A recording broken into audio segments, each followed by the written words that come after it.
미국의 과학자이다 작가로 현재 캘리포니아 대학교의 로스앤젤레스 의과대학 그리고 생리학 지리학 교수로 재직 중인 제러드 다이아몬드라고 하는 분이 계십니다. 그분이 쓴 유명한 책이 있죠. 총균세라고 우리나라에 번역이 됐는데 서울대 학생들이 가장 많이 사서 읽는 책이라고 해서 유명해지기도 했습니다. 총, 건, 그리고 균, 점, 그리고 세, 스틸. 이 영어 잘하시는 분들이 계셔가지고 발음이 그렇지만 어쨌든 총균세.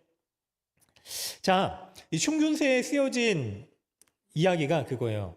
이 제러드 다이아몬드라고 하는 분이 친한 어떤 분과 이야기를 하다가 왜 우리나라는 이렇게 가난하고 힘든가? 뉴기니의 정치인 얄리와 해변을 거니면서 그런 대화를 했는데 그에 대한 대답을 정리한 거라고 합니다. 보니까 세계의 패권을 가진 풍요한 나라들, 도대체 그 나라들이 어떻게 이렇게 패권을 쥐고 있었을까? 왜 뉴기니 같은 가난한 나라들은 그런 힘을 가지지 못했는가? 보니까 그 중에 한 대목이 전부는 아니지만 세상의 전체적인 역사는 누구의 손에 총이 쥐어져 있는가로 역사의 판도가 바뀌었다라고 이야기를 한 대목이 있어요. 자, 누군가에게 무기가 쥐어지는가, 그 무기가 어떻게 쥐어지는가에 따라서 총이 역사의 판도를 뒤집는 그렇죠? 패권을 쥐게 되는 일을 하게 됐다. 어떻게 보면요, 오늘 다윗과 골리앗의 싸움에 있어서 블레셋의 이 골리앗이요, 대단한 총 그리고 칼을 쥐어쥐고 있는 당시의 힘을 가진 사람으로 등장되는 것을 보고 있습니다. 세상은요, 누구의 손에 칼이 총이 들려져 있는가, 창이 들려져 있는가, 그래서 누구의 창이 더 길고 강력한가를 보면서요, 누구의 힘이 더 커서 누가 더 대단한 나라를 이루는 수 있는가를 생각합니다. 그래서요, 때로는 예수님 믿는 우리도요, 우리의 손에 들린 창이 무엇인가, 우리의 손에 들린 단창과 무기가 무엇인가를 생각하면서 그것을 얻기 위해서 살아가고 힘쓰기도 합니다. 그런데요, 오늘 우리가 잘 알고 있는 이 다윗과 골리앗의 싸움은요, 그러한 세상적인 방식의 관점을 완전히 뒤집어 엎는 이야기입니다. 총과 칼이 아니라요, 한 사람이 등장하는데 다윗, 어린 소년이라고 이야기를 합니다. 그런데 그가 이 세상에서 총과 칼을 쥐고서 이 대단한 거인 골리앗에게 맞서는 게 아니라 다른 하나님의 이름으로 그가 대적에게 맞서 싸워 이기는 일을 하게 되죠. 세상은요, 어떤 총을 가지고 어떤 무기를 가져야 잘 싸우고 힘을 가질 수 있는가, 그런 논리를 이야기하지만은요, 믿음의 한 사람인 다윗은요, 그 세상을 정면으로 향하여서 나아가면서 이렇게 얘기를 하는 거예요. 총과 칼이 아니다. 바로 나와 함께 하시는 여호와 하나님이다. 그 하나님에 대한 믿음의 고백을 선포하고요, 그리고 그가 승리를 이룹니다. 사랑하는 여러분, 오늘 우리가 이 말씀을 통해서요, 우리가 바라봐야 되는 믿음의 관점으로 어떻게 세상 가운데 경험하게 되는 골리앗을 이겨낼 수 있을까? 하나님께서 도대체 우리와 함께 하시면 어떤 일이 이루어질까? 그 은혜를 다시금 경험하고 붙들 수 있는 저와 우리 모두 되시기를 주님의 이름으로 간절히 축원합니다. 자, 블레셋의 장수였었던 이 골리앗이 등장을 합니다. 골리앗에 대한 기록을 보니까요, 17장 4절에 이렇게 얘기를 해요. 블레셋 사람들의 이 장수였었던 골리앗이 키가 무려 6규빗 반이라고 얘기를 해요. 그러니까 290cm? 저보다 조금 큰 거예요. 뭐 별로 차이 안 나는데, 저랑 별로 안 차이 나는 홍수아 전도사님이 190 몇 cm잖아요. 홍수아 전도사님보다 1m밖에 차이가 안 나는, 말도 안 되죠. 그런데 그런 장수가 이제 아낙 사람이 살던 도시였었던 가드, 거기는 이 거인들이 많았다라고 얘기해요. 거기 이 대단한 장수가 나온 거예요. 17장 5절에 보니까 머리에는 노투구를 쓰고 몸에는 비늘 갑옷을 입고 갑옷의 무게가 노 5천 세겔이래요. 약 50kg 정도 되는 갑옷으로 자신을 무장하고, 그리고 다리에는 녹 각반을 쳤고 어깨 사이에는 녹 단창을 메었으니 그 창자루는 배틀채 같고 창날은 1600세겔이며 1600세겔은 한 7kg 정도 되는 창을 가지고 그냥 가볍게 다루고 있었던 것이죠. 그리고 나서 그 앞에 방패든 자가 앞서 행하더라. 그런데 우리가 잘 알고 있듯이요, 그에 대항해서 맞서 싸우는 다윗은 무엇을 가지고 가는가? 자, 어린 다윗이요, 아마 청소년기에서 청년기로 넘어가는 다윗일 거라고 이야기를 합니다. 아마 아주 어리지는 않고 한 고등학생쯤 되었을 거다. 왜냐하면 이스라엘 민족들이 군대에 나아갈 때의 나이가 20살이거든요. 그럼 징집이 되는데 다윗이 아직 징집되지 않았었고, 그리고 아주 어리다거나 할 수 없을 정도로 나중에 사울이 그의 갑옷을 주거든요. 다윗에게 있어서요, 무엇을 가지고 나아가야 될까라고 하는 생각 가운데 사울과 이스라엘 백성들이 다윗에게 갑옷과 칼을 쥐어줍니다. 그런데 다윗이 그것이 거추장스러워서 그것을 가지고 나가는 게 아니라 그가 평소에 익숙하게 사용했었던 물매. 물매는 뭐냐면 줄이 길게 꼬여있고 가운데가 좀 넓어요. 그래서 거기에 돌을 넣고 휙휙 돌리다가 원심력을 이용해서 휙 던지면 돌이 날아가서 명중시키는 무기. 근데 그 물매를 가지고 나아갑니다. 그런데요, 성경에서 보면은요, 다윗이 그 물매를 가지고 나아가지만 여호와의 이름을 붙들고 나아간다라고 얘기를 하고 있어요. 여러분, 이 두 인물이 맞닥뜨려지게 되는데, 그런데 제가 가만히 보니까 이 말도 안 되는 거인과 그리고 그냥 청소년 정도 되는 다윗의 싸움, 온몸을 중무장한 골리앗과 무기를 가지는 게 너무 힘들어서 잘 훈련되지 않아서 그가 익숙하게 생각했었던 돌멩이 몇 개를 주워가지고 나아가는 다윗. 근데 성경에 보니까요, 아무리 봐도요, 누가 그 자리에서 두려움이 엄습한 상태로 전쟁을 치르고 있는가? 여러분, 누가 두려워하고 있는 것 같으세요? 자, 이 작은 아이라고 할 수 없죠. 어떻게 어린 사람. 그래서 사울도 다윗을 보고 너는 아직 골리앗을 대적할 만한 상대가 못 된다. 그렇죠? 골리앗은 대단한 장수다. 어려서부터 장수였다라고 얘기를 해요. 그는 싸움에 능한 사람이었었어요. 그런데 그를 향하여서 나아간 다윗을 뜯어 말렸어요. 처음에. 너는 그의 상대가 절대 될 수 없다. 자, 이스라엘 백성들에게 있어서요, 그나마 골리앗과 대적하여 싸울 수 있는 사람은 아마 사울이었을 거예요. 왜냐하면 성경에서 사울을 처음에 왕으로 세울 때 사울이 다른 사람의 머리가 하나 더 있다라고 할 정도로 컸기 때문에 그래요. 가능성이 있는 사울은요, 두려워 떨었습니다.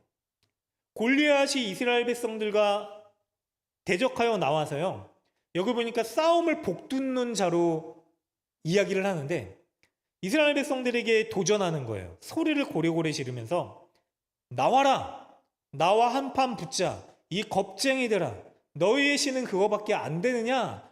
라고 도전을 하고 있는데, 그때 골리앗과 그나마 싸울 수 있는 사람, 싸워야 되는 이스라엘의 왕 사울은 두려워 떨고 있었어요.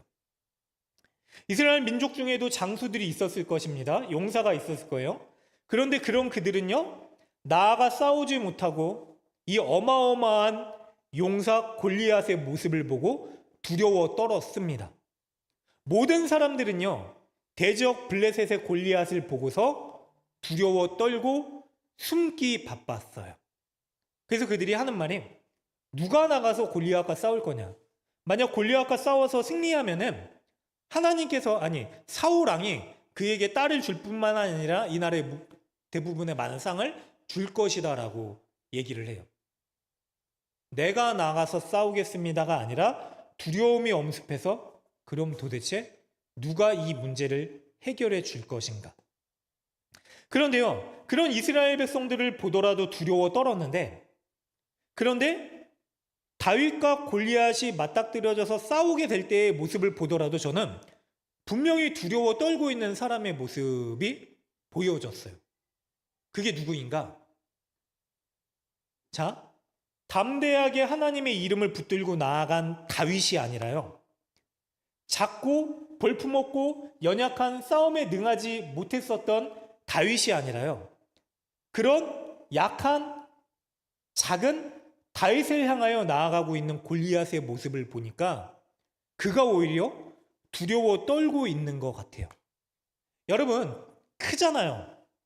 체격적으로도 비교가 안 되는 상대예요. 변변한 무기도 없어요. 그런데 그런 그가 다윗을 향하여 나아가 싸우려고 하는데 뭘 하냐면은 전신을 중무장하는 거예요. 창과 칼과 모든 무기들을 다 두르고서 나아갑니다. 투구를 썼어요. 여러분, 그렇잖아요. 그것도 모자라서 앞에 방패를 든 보디가드를 세워요. 그리고 작은 다윗과 싸우러 나아가는 거예요. 그러면 이 상황 가운데서 누구에게 더 두려움이 있는 걸까요? 골리앗인 것 같아요. 그렇지 않으세요?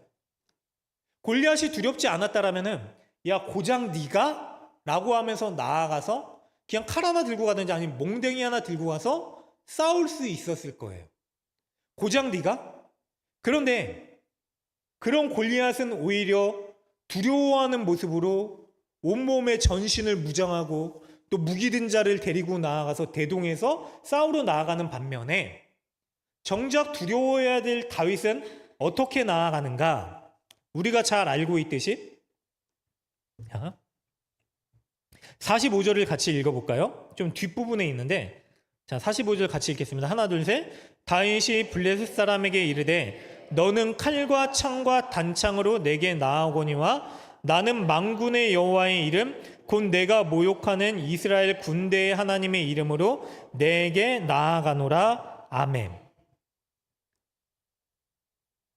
여러분, 중대한 전쟁 가운데 생명이 달려있는 이 전투 가운데 두려워하지 않을 수 있는 한 사람이 등장하는데 그가 누구인가 하면은 바로 여호와의 이름을 붙들고 나아가는 다윗이었어요.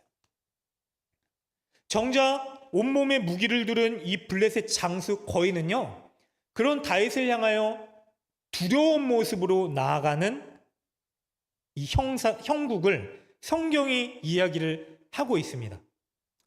여러분, 두려워하지 않는 은혜는요, 두려움을 이길 수 있는 용기는요, 하나님을 믿는 사람에게 주어지는 은혜입니다. 여러분, 두려움이라는 거는요, 하나님이 없는 상태에서 주어지는 사람들에게 임하는 거예요. 두려워하지 않는 사람들은요, 하나님을 붙드는 하나님의 사람들, 여호와의 이름을 알고 여호와의 이름을 부르며 여호와의 이름을 붙들고 나아가는 사람들에게 주어지는 담대함입니다. 골리앗은요, 아무리 전쟁에 능하고 갑옷을 들었지만은요, 그런 작은 다윗을 보면서 두려워하는 것처럼 보여질 수밖에 없어요. 마찬가지입니다. 이 세상을 살아가면서요, 우리는요, 사람들이 다 이야기를 해요. 너는 무엇을 잘하는가? 너의 능력은 무엇인가? 무엇을 가지고 있는가? 그리고 무엇을 의지하고 있는가? 그래서요, 좀 더 많은 힘과 그리고 좀 더 많은 무기를 가지기 위해서 애쓰지만은요, 정작 그것을 가지게 됐을 때조차도 두려움을 이겨내지 못해요. 왜 그런가? 나보다 더 긴 창을 가진 누군가 와서 나의 것을 탈취해가면 어떡하는가? 나보다 더 많은 창과 칼을 가진 누군가 와서 나를 이기고 누르고 내 것을 강탈해가면 어떡하는가? 그런 세상의 논리 가운데 살아가고 있기 때문에 우리는 많은 경우 우리가 투구를 써야지, 창을 가져야지, 그리고 어떤 창을 어떻게 쥐고 있어야지 승리할 수 있는가를 생각하기도 합니다. 그러나 정작 그것을 쥐고 있는 사람들은 여전히 불안해하고 있습니다. 그럼 불안해하지 않는 사람은 누구인가? 오히려 여유를 부리고 있는 것 같은 모습을 보인 사람은 누구인가? 바로 하나님과 함께하는 사람이다라고 성경이 이야기를 합니다. 사랑하는 여러분, 하나님이 함께하는 사람은요, 적게 가진 듯 하지만 누구도 줄 수 없는 부요함이 있습니다. 복음의 풍성한 능력이 있기 때문에요, 진정한 생명이 무엇인지를 알고 있기 때문에요, 세상을 다 가진 듯한 은혜로 살아갈 수 있습니다. 우리에게 중요한 것은요, 내가 무엇을 가졌느냐가 아니라 우리가 과연 하나님의 은혜를 붙들고 있는가입니다. 여러분, 그 은혜가 우리의 삶에, 우리 모두 가운데 다시금 기억되어지시고 경험되어지시기를 주님의 이름으로 간절히 축원합니다. J.B. 필립스라는 분이 이런 책을 썼어요. 당신의 하나님은 너무 작다. 그냥 책 제목이 그거예요. 여러분 안에 있는 하나님은 얼마나 크십니까? 다윗이 말도 안 되는 대적 골리앗과 싸울 수 있었던 이유 하나. 그는 하나님이 누구이신지를 알고 있었기 때문에 그래요. 사울도 하나님을 알았죠. 그는 누구보다도 컸습니다. 왕이었습니다. 잘 싸웠어요. 그런데 그는 하나님을 잃어버리고 패배하여 두려워 숨어버리는 모습을 보이죠. 그러나 하나님을 알고 있는 다윗은요, 하나님의 크심을 알고 있기 때문에요, 골리앗이 조롱하고 그리고 무섭게 달려오더라도요, 그는 그 크신 하나님을 의지하여 골리앗보다 크신 하나님의 은혜로 그를 이기게 됩니다. 다윗이요, 목동이었잖아요. 그럼 어떻게 그 크신 하나님을 의지할 수 있었을까요?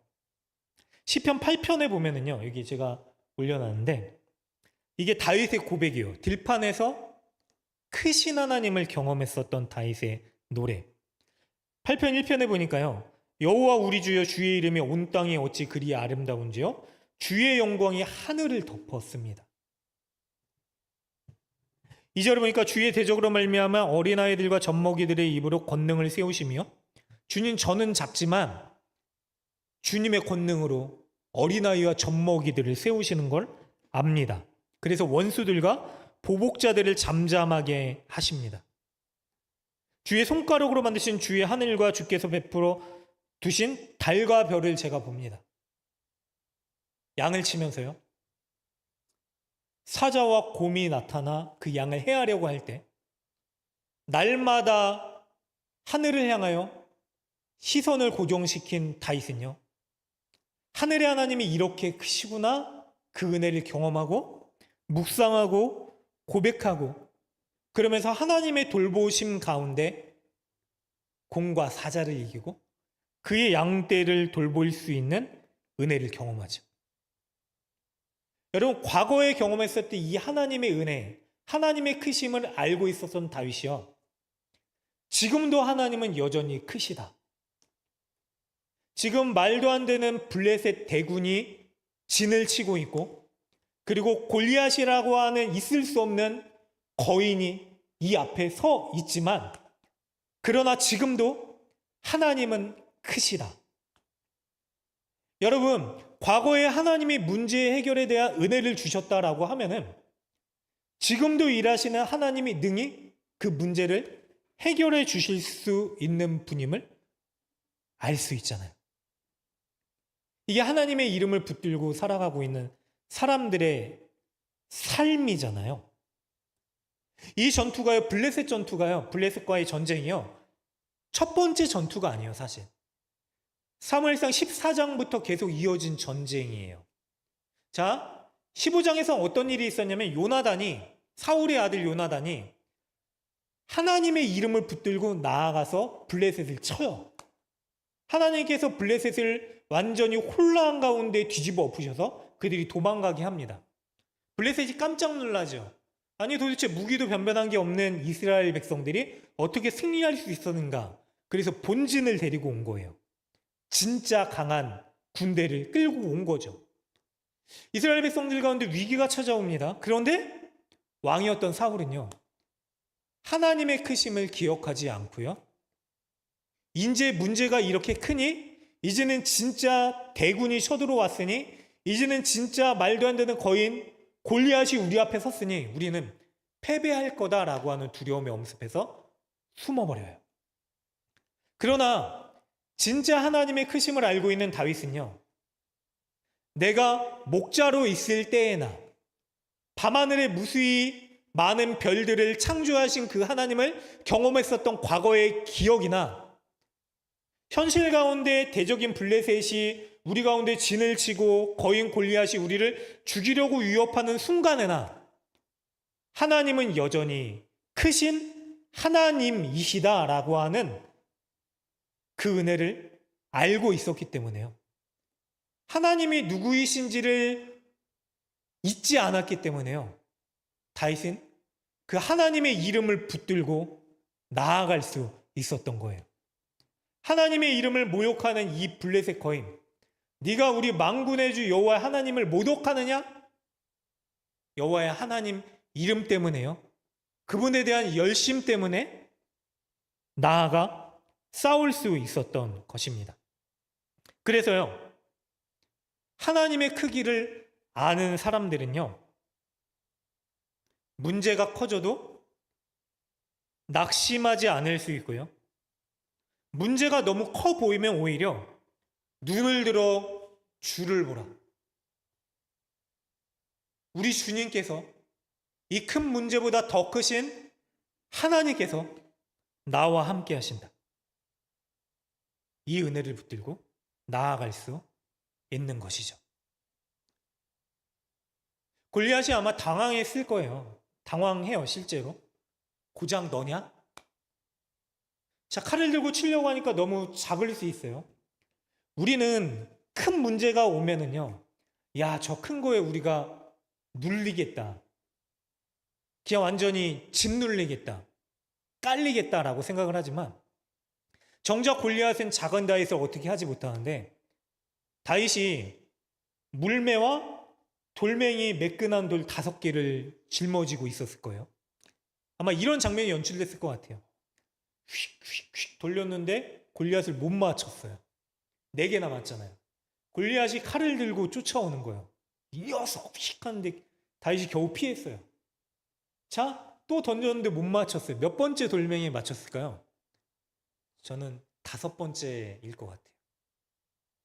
칼이, 창이 이제는 함께 날아오는 그 순간에 다윗이 그걸 피하다가 미끄러지면서 던진 돌을 하나님께서 명중시켰을 것 같아요. 그리고 그 돌을 맞은 골리앗은 쾅 하고 쓰러지죠. 여러분, 문제가 크면은요, 해결할 수 있는 방법도 많을 것 같아요. 골리앗이 크니까 표적이 커지잖아요. 크니까 하나님께서 맞추게 하시는 거예요. 작던 크든 하나님께서 하시는 거예요. 그래서 눈을 들어 주를 보라. 여러분, 그 다윗이요, 결국 골리앗을 쓰러뜨리고 그리고 어떻게 되는가? 이스라엘 백성들이요, 다 같이 일어나서 다 숨어버렸잖아요. 두려워 벌벌 떨었어요. 다윗의 승리를 보고 온 이스라엘 백성들이 다 같이 일어나서요, 블레셋을 무찌릅니다. 그리고 이 전쟁을 하나님이 승리하십니다. 사랑하는 여러분, 오늘 우리는 누구입니까? 마지막 순간에 다윗은요, 이스라엘 백성들의 대표자로 섰어요.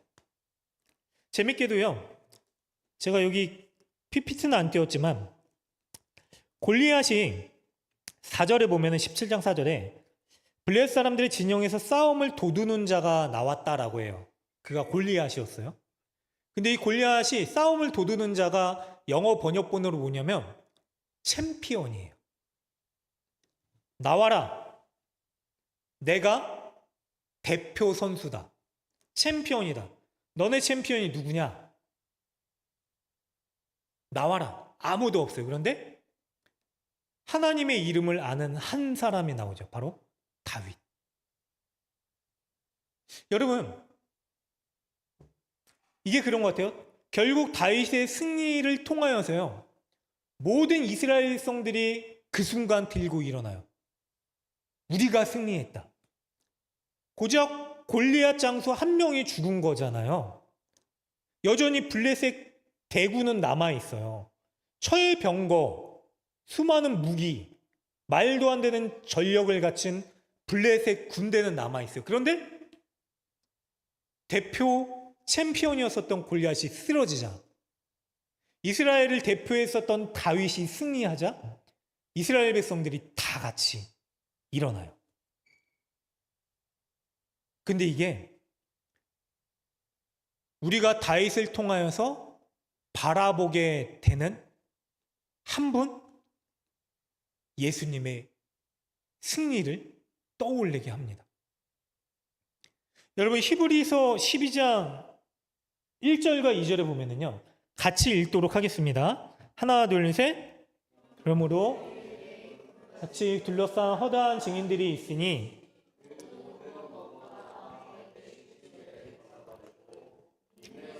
우리 앞에 당한 경주를 하며 믿음의 주요 또 온전케 하시는 이인 예수를 바라보자. 그는 그 앞에 있는 기쁨을 위하여 십자가를 참으사 부끄러움을 개의치 아니하시더니 하나님 보좌 우편에 앉으셨느니라. 다윗이 이스라엘 백성들을 대표해서 나간 승리가 이스라엘의 승리와 영광과 기쁨이 된 거예요. 그렇죠? 자, 다윗이 골리앗을 이겼다고 블레셋 사람들이 그냥 밀고 들어가면 돼요. 그런데 그들이 혼비백산하여 도망가요. 골리앗의 패배가 블레셋의 패배가 된 거예요. 사실 이 전쟁은요, 신과 신의 전쟁이기도 해요. 블레셋이 믿는 다곤 신이 이스라엘을 믿는 하나님의 이름을 모욕해요. 사실 이전에 이미 다곤 신상은 하나님의 법궤가 블레셋 땅에 들어갔을 때 나동그라지고 산산조각이 나요. 그 땅에 전염병이 들죠. 하나님이 승리하신, 싸워 이기신 사건을 그들은 경험했어요. 그럼에도 불구하고 그들이 신의 이름으로 나온 이들이요, 하나님의 이름으로 나온 다윗에 패배합니다. 그리고 그들은 다시금 하나님이 누구이신지를 경험하게 돼요. 한 사람이요, 승리함으로 모든 민족과 백성들이 승리를 경험하게 되는 사건. 바로 다윗을 통해서 오신 예수 그리스도께서요, 그를 믿는 모든 이들에게 주시겠다라고 하시는 승리의 은혜와 다름없습니다. 블레셋의 챔피언이었었던 골리앗, 영어 성경은 그대로 챔피언이라고 번역이 되어 있어요. 자, 우리는 누구를 보는가? 다윗, 그의 후손으로 오실 예수 그리스도를 보래요. 그래서 히브리서 12장에 믿음의 주요 온전케 하신 이인 예수를 바라보십시오. 여러분, 이때 주가요, 주님이라고 하는 의미예요. 헬라어로 큐리오스, 주. 그래서 당시 로마 시대에는 이 큐리오스 주를 누구라고 얘기했냐면 시저, 가이사. 가이사가 우리의 큐리오스 주라라고 얘기를 했어요. 그런데 예수님을 믿는 사람들은 이 주가 누가 되어야 되는가? 히브리서 12장 2절에는요, 이 주를, 믿음의 주, 이 주님을 큐리오스라고 번역하지 않고 뭐라고 번역을 했냐면 예전에도 설교 때 한번 말씀을 드렸는데 아르케고스, 발음이 어쨌든 좀 약간 아르케고스 이렇게 돼야 되는데 아르케고스, 이 말이 헬라어로 번역된 지금의 의미로 살펴보면은 대표 선수, 챔피언이라고 하는 의미예요. 여러분 보세요. 자, 허다한 무리들이 구름같이 둘러싼 증인들이 경주를 하고 있는 상황이래요. 로마 시대의 경기장에 모여서 수만 명들이 운집한 가운데 자신들이 응원하는 대표 선수들이 싸우고 있는 거예요. 자, 사자와 아니면은 맹수들과 아니면 뛰어난 검투사들과 싸우는 내가 응원하고 있는 대표 선수. 그가 승리하면은요, 온 경기장이 뛸 듯 기쁜 함성으로 변하게 돼요. 제가 운동 경기 중에 제일 기억에 남고 지금도 잊혀지지 않는 경기, 여러분들도 아마 동일할 거라고 생각하는데 2002년 월드컵 경기. 그때 저 너무 어렸어요 하시는 분들도 계실 수 있지만 저는 그때 군대에 있었어요. 사람들이 막 환호하는 모습을 TV를 보면서 나도 나가고 싶다, 시청 가고 싶다 그랬는데 군대 안에서 이 군인 아저씨들이 우리 대대장님이 오셔가지고 같이 군복을 입고 저희는 응원을 했어요. 이탈리아전, 말도 안 되는 역전, 승리를 이루잖아요. 그때 계급을 떠나서 뭐 대대장님이고 뭐고 할 것 없이 우와!